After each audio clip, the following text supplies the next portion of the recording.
Sir नए-नए order पारित हो रहे हैं ईद की नमाज़ को लेकर, जुमे की नमाज़ को लेकर के कहा जा रहा है कि आप अपने खुद के छत पे भी आप जुमे की नमाज़ नहीं पढ़ सकते हैं। सर ये क्या चल रहा है? मुसलमानों को मार्जिनलाइज़ करने की कोशिश की जा रही है, कैसा है? सब ये बताइएगा थोड़ा हमारे व्यूअर्स को। देखिए, आप इस बात को समझिए। हुँ, हुँ। Professor R S. शर्मा हुए हैं, हुँ, उन्होंने अपनी किताब में लिखा है, एंशिएंट इंडिया उनकी किताब है। Right sir. ये यूपीएससी वाले इसको ख़ास तौर पे पढ़ते हैं हुँ, हुँ।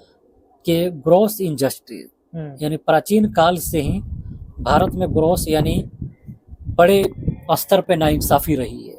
राइट इस सर। बात को समझिए। हुँ, हुँ। यूपी की आप जो बात कर रहे हैं कि वहाँ आप छत पे नमाज़ नहीं पढ़ सकते या पढ़ेंगे तो आपकी पासपोर्ट कैंसिल हो जाएगा या आपको कोई केस कर देंगे, सज़ा होगी। हुँ, इस बात को समझिए। सड़क पे नमाज़ पढ़ना गैर इस्लामिक है, हुँ, हुँ। इसको बात को समझिए। इस्लाम कोई भी ऐसा कदम नहीं उठाने को कहता जिससे किसी को दिक्कत हो या दुश्वारी हो।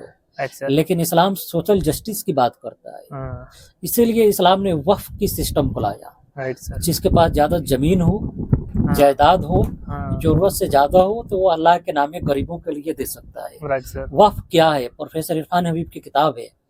तपन राय चौधरी और प्रोफ़ेसर इरफ़ान हबीब की the Cambridge history of India, हुँ, हुँ। The Cambridge economic history of India. हुँ, हुँ।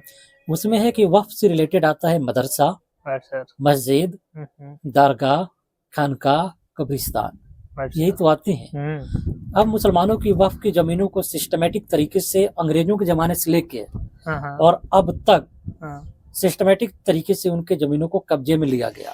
Right sir.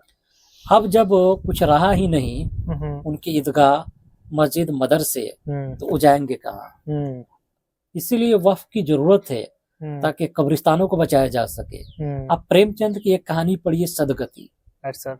फ़िल्म भी है, सत्यजीत राय की फ़िल्म है भारत सरकार के द्वारा, वो हाँ, फ़िल्म आज भी यूट्यूब पर है। सदगति आप पढ़िए। हाँ। भारत में लोगों को कब्रिस्तान और शमशान का राइट नहीं था। अच्छा। अगर आप एससी, एसटी, ओबीसी के लोग हैं हुँ, हुँ। तो ये नहीं था। ओह! आप सदगति फ़िल्म को देखिए, अगर हिम्मत है तो देखिए, हुँ, फिर आपको पता चलेगा।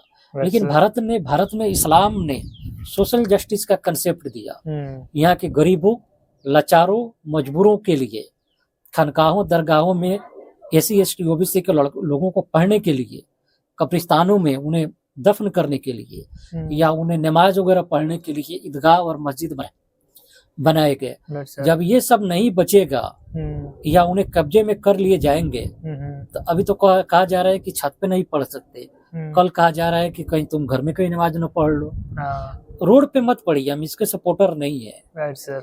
लेकिन आप अपनी ईदगाह और खानकाह को बचा सकते हैं हाँ, ताकि वहाँ आप कम से कम ईद के दिन ज़रूर नमाज़ पढ़ सकें। बिल्कुल सर। कोई आपको ना भगाए कि यहाँ क्यों नमाज़ हमारे पढ़ रहे हैं? वजह से तुम्हारे वजह से हमारी बैलगाड़ी कहीं पार न करे, उसकी ट्रैफिक जाम हो जाए।